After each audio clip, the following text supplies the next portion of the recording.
Hello and welcome to this video lesson for CPI 111. In this lesson we're going to start from absolute scratch and create a platformer and in the process learn a whole bunch about pieces of functionality that we've not yet covered in class. A couple of notes as we get started. First, this lesson owes a huge debt of gratitude to the series on platformers by Sean Spalding on YouTube. I've got a link to it on the course Blackboard site. We're going to use more than several, quite a few pieces pulled and modified from his YouTube tutorial. He covers a lot more than what we're going to cover, but I've included a link to his tutorial so that you can go through, if you want to really get into platformers, and follow through his whole series that at the time of this recording is still under development.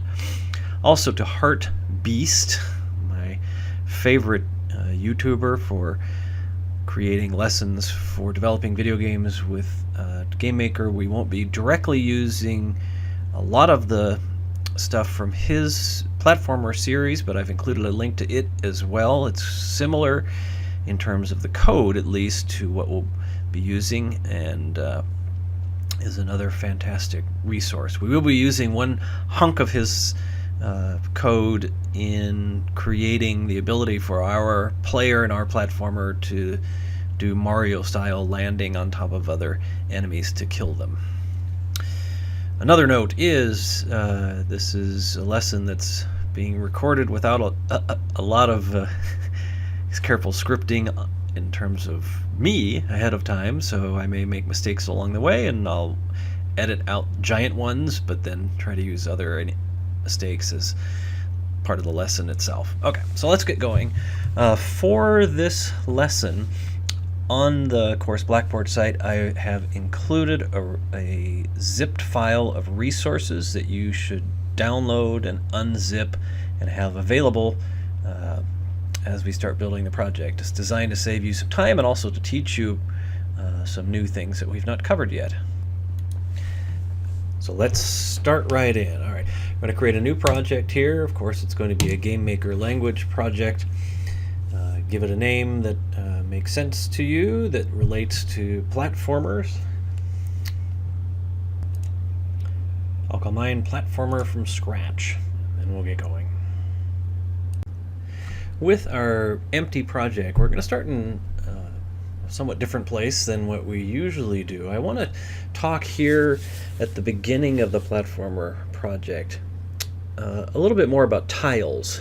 In our previous assignments in class, particularly the koala assignment, we used tiles to paint images for sections of wall in our room. We're going to use tiles in the platformer as well, and I want to start to make use of auto tiling. So let's take a look at the room that's built into your empty project. By default, it'll be set to 1024 by 768 for the size, and we'll leave that here for now.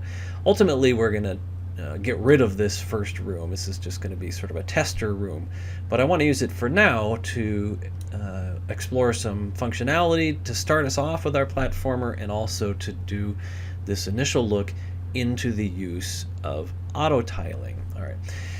So when we were using tiles themselves, you'll remember that what we did was we created a tile layer, which we're going to do here as well.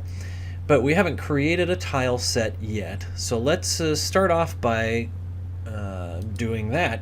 This will work similar to what we did in the koala game, except in that case it had already been made for you. So we're going to create a new sprite that we'll use for our tile set. We'll import. You'll want to locate where you stored the resources that you downloaded and imported. Well, I guess we haven't imported it yet, that you downloaded for the class. I've got them here in resources folder under sprites.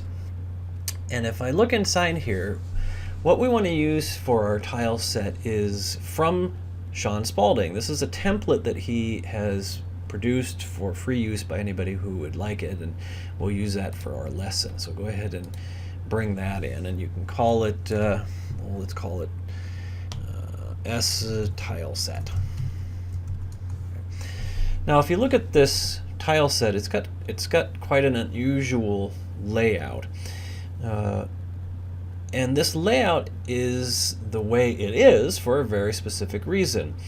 Each of the tiles in this tile set is structured in such a way that if we modify it with the idea that we are going to create like ground and walls, platforms, like floating platforms and so on, the way this thing is structured, it will then work within GameMaker automatically to be used through auto tiling. And what does auto tiling mean exactly? Well, in our Koala game, we used a tile set that looked kind of like this one, and we would select a specific cell in our tile set, and then we would go out into the tile lay in our room, and we would place that specific image out in our room, and we would select each one and then essentially individually go out and place them in.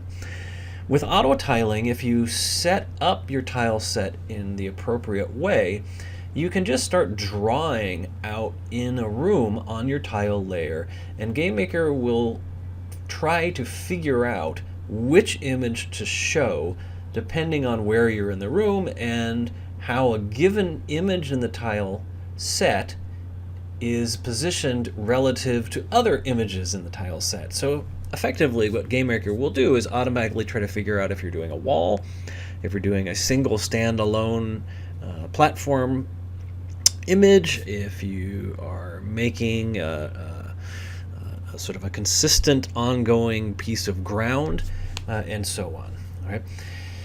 So if we look at this image that we've got here, I'll leave it for now. We'll go in and play with it in just a minute here to make it look, a little more interesting. But for now, we've got the image that we need to create our tile set. So let's go to Resources and Create Tile Set. And I'll call this, I don't know, T tile set. Not the most interesting of names. And we'll choose our tile set property. And then you can see here in our source image, we need to modify the, well, what do we need to do? I guess we need to set our size for each of the cells in here. I think I remember which size these are. I think they're 40 by 40, is that right? Oh no, it's not quite right. Let's see, maybe 32 by 32. Oh, that's looking familiar. All right, so now we've got 32 by 32.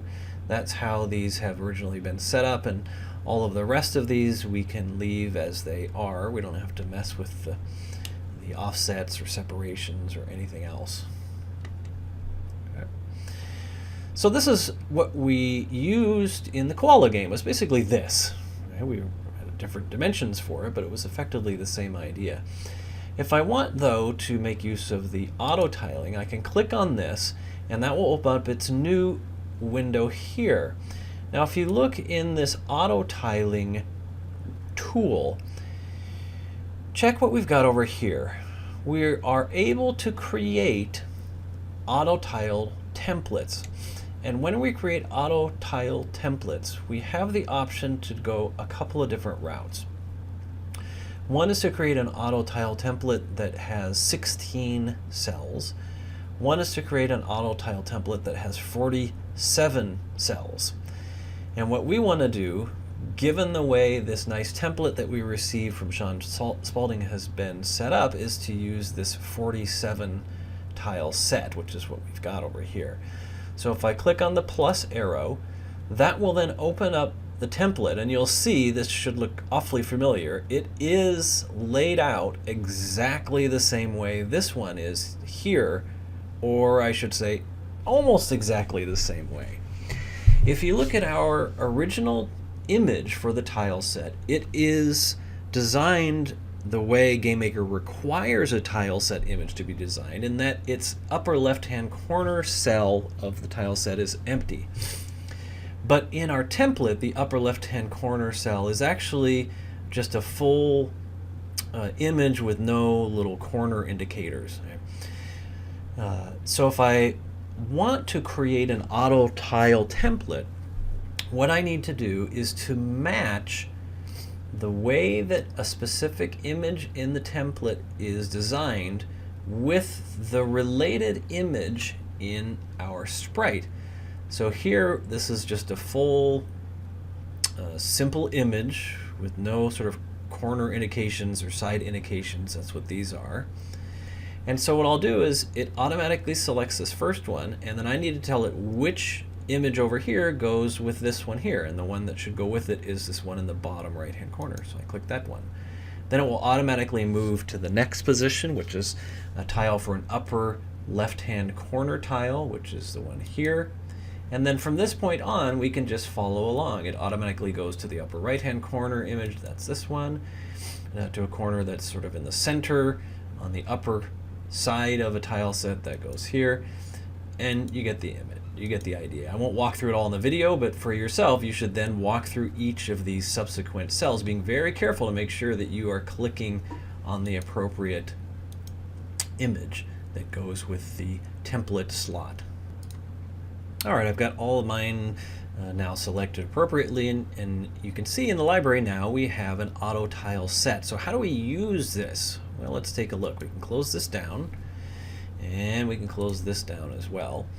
Now let's come back into our room, and let's go just above the background layer. We will create a tile set layer, and we'll rename it, let's call it, I don't know, background tiles. Now when I create a tile set layer, it's going to ask me what tile set do I want to use. So I've got only one, so I select it. And at this point, I could use my tiles just like we did in the koala game. I can come out to check what the dimensions are of my STAP 2 grid. It's 32 by 32, which is what we want. That's the size of these. And then I could select an individual tile and come out and place it in the room. But you'll see if I just paint out here now with that tile, I'm just getting that same tile over and over and over again. And that's not what I want if I want to make use of this cool auto tiling feature. To make use of the auto tiling, I'll go over to the tab that says Libraries, and there it is. Here's that auto tile 1, the one that we just created. Now watch what happens when I come out and paint. So imagine we're going to create a wall here. So I can start painting, and as I do, you'll see GameMaker is clever enough to understand what I'm trying to make in that location. Now occasionally it'll not do quite what I want, but for the most part it works pretty well. So here I am, I can just draw this out. If I want to fill these in down here, I can do so. So go ahead and just draw a basic platformer going out across your room with a wall over here on this side. And, you can design it to be however you like, just make it relatively simple, I would say, to start us off. In fact, I'm going to make mine even simpler here. All right. Pretty neat, right? It's not the most attractive of tile sets to use, but you know, we could claim this is like the inside of a cave. All right, this is a super handy feature. It may be that when you are working on your own project, if you go to the store for the marketplace, I should say, there may be tile sets in here that you can get for free, and there are almost certainly tile sets that you can get that you can pay for. So if that's something you're interested in, then you could go in and take a look and see what's available. You can see they've got a whole collection of sprites, backgrounds, and so on. So you could take a look in there and see if there's something available, or you can use the template that we have from Sean Spalding and modify it. And it's easy enough to modify. If you go back into the original sprite, here it is, and you hit edit image, you could go in and mess with this to change the color and of the ground itself, and then the color of the walls and so on. It takes a little bit of playing with, and we're not going to do it here in this video, but outside the video I might do it a little later to make our platforms look a little more interesting. Okay.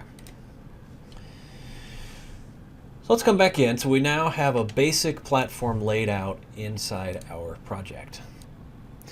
Now that we have a basic layout for our room, it's important to remember that although it is possible to, through code, have an object, like a player object in your game, detect the presence of these tiles, their basic idea is that these are just images rather than actual game objects.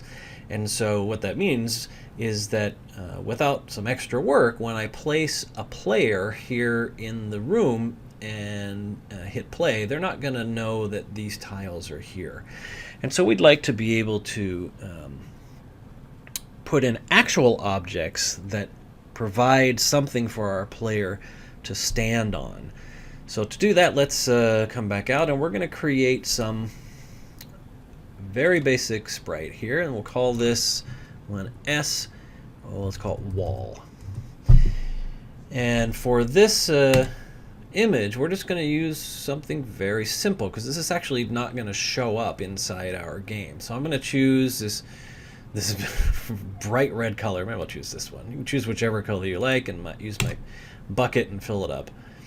Then I'm going to come down in the editor for the sprite, and you can see you can add multiple layers in the sprite editor, just like something like Photoshop or some other, well, really any other image editing tool. And under layers, I'm going to right click on the layer that we've added and choose edit layer properties. And when I edit the layer, I can here modify the opacity of this image. And I'm going to do that to make it see-through. It's going to make it a little easier to use when we start to place objects that are associated with this wall sprite out into the room. And we can leave everything else the same. Go ahead and leave the origin point in the upper left-hand corner. Okay. Let's create an object to go with that. We'll call it O wall. We'll give it our wall sprite. And that's it. We actually don't need to do anything with this. There's not going to be any code or anything associated with it. Well, I'm going to make my life a little easier, though. A couple things I do want to do with this. One is I'm going to deselect visible, because these are going to be objects that are going to have a functional use in the game by reacting to code that we place on our player and our enemies and bullets and so on, so that they are stopped by the wall, but they're not actually going to be seen. We'll use the tiles for the visible aspect, so we're going to deselect visible. And also, if I think carefully about how I've set up my room, this default size of 64 by 64 is not what I want. So I'm going to resize this image down to 32 by 32, since that's actually what we have set up as our grid and the size of our tiles out in our room. Okay, well that's better. Now we got 32 by 32. Let's go back into our room. And in this game, we're going to be really careful in setting up our layers in our room based on what we're going to place on the layer, and then later on a bit based on some kinds of functionality we want. So I'm going to have my wall objects laid out directly above the background tiles. So I'll select the background tiles layer, then I'll create a new instance layer. I'm going to rename this guy as walls.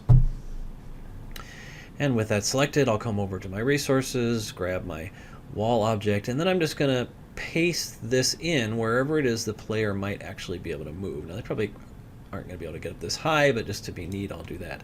Remember that you don't have to drag each of these objects out. If you hold down the Alt key on your keyboard, you can paint them in.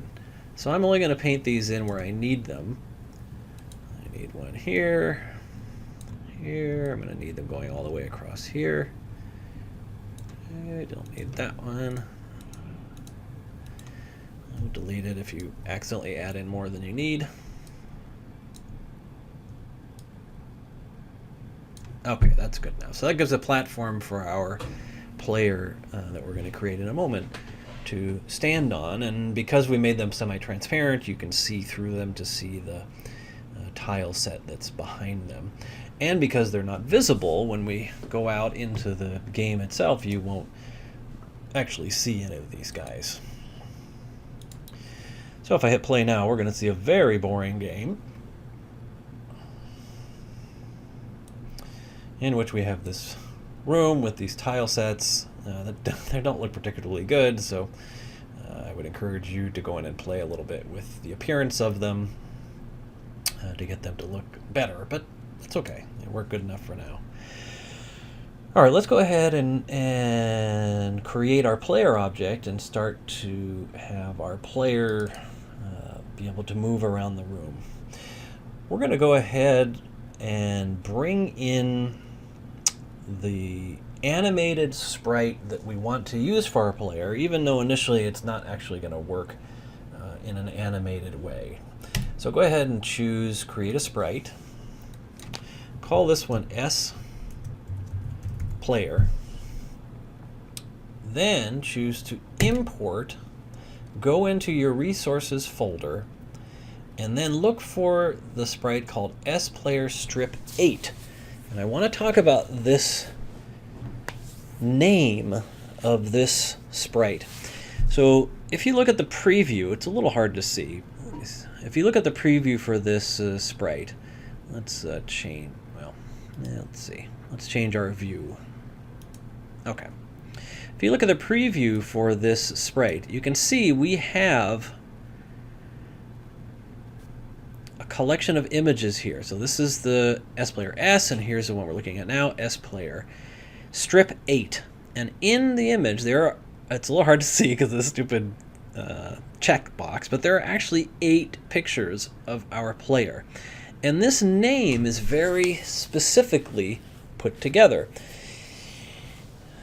If you are working in a team and somebody on your team creates a sprite sheet similar to this one, where you have a collection of images aligned in a row, and each one of those images is going to represent one cell in the animation, you can save your partner some trouble, or yourself, if you're working in a graphics editing tool and you want to bring in an animated sprite into your project, by naming it following this convention. Whatever the name of the sprite is, an underscore followed by strip, followed by the number of frames that are going to be in that animated sprite.